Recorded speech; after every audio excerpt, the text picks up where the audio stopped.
Hey Bremerton, Josh Farley with the Kitsap Sun here. Glad you found the place. This is Chung's Express, the newest restaurant in all of downtown Bremerton, and it opens Wednesday.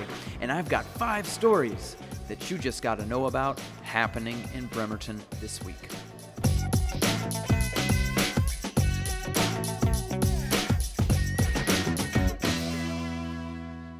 Welcome back to this edition of the Bremerton Beat Blast, sponsored by the Admiral Theater. Story number 1, I'm inside a new restaurant in downtown Bremerton. It's called Chung's Express. It has French and Vietnamese fusion, and of course, the traditional favorites that made Chung's teriyaki extremely popular in both Paulsbo and Silverdale. But who better to tell Chung's story than Chung himself? My name is Chung and I came to the United States in 1981. So I started with a Chinese restaurant in Paulsbo in 1989, and I sold that one to my manager. And then I expanded to the next door. I opened Chung Teriyaki. In year 2000, we have the chance to buy the old Boston market. We started one and opened it up in 2001. But we always keep in mind, and we walk downtown, and we always feel, something we can do, something is missing. And I thought, okay, if we're gonna do downtown Bremerton, we want to introduce something new. We call Vietnamese sandwiches, banh mi. So we want to be able to provide something we believe people downtown here can enjoy. Story number 2 on the Bremerton Beat Blast this week. First, it was the USS Constellation, then the Ranger, and now the USS Independence departed on Saturday for Brownsville, Texas, where this storied aircraft carrier will be scrapped. International Shipbreaking will do the work at a cost of $6 million, but remember, it costs $250,000 just to have an aircraft carrier in Sinclair Inlet.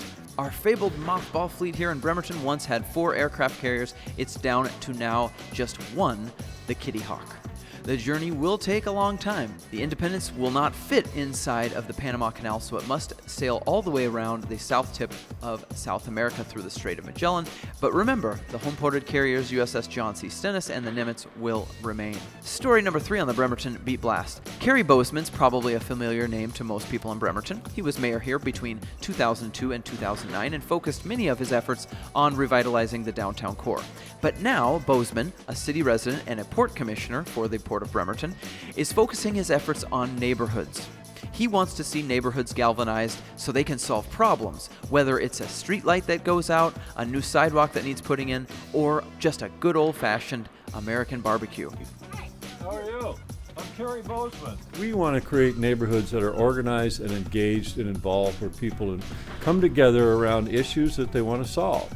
And it's high time in Bremerton that we had this kind of grassroots movement around neighborhoods. So, what do you want for your community, and how do you see where we are now and where do we want to be?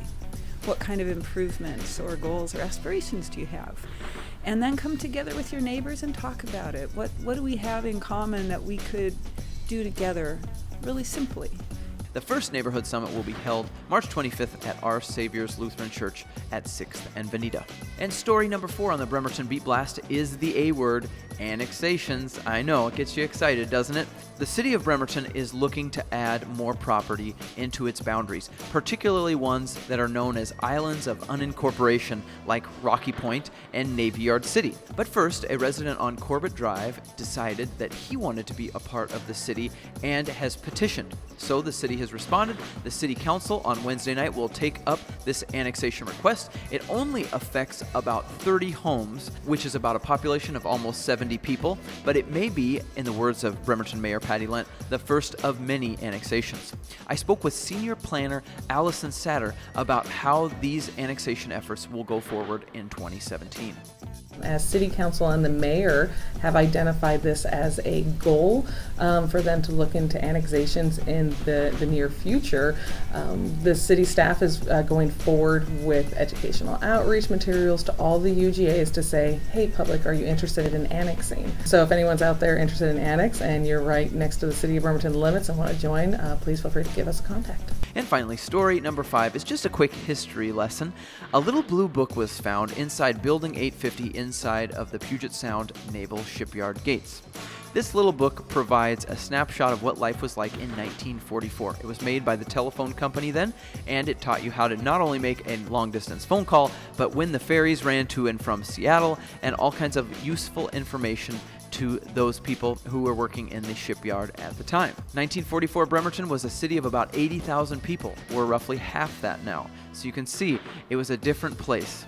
Well, this is really a snapshot of what it was like at the Puget Sound Navy Yard in 1944. So it's the height of World War II, and there's 300 new hires arriving every single day. And they need to get used to life in Bremerton. They need the ferry schedules. They need to know how to call friends and family that are in whatever state they left to come here to the shipyard. So this book was to help them settle into life at the shipyard. That's going to do it for this edition of the Bremerton Beat Blast. One more thing, Kitsap Quiz Night will be celebrating its 7th anniversary at 7 p.m.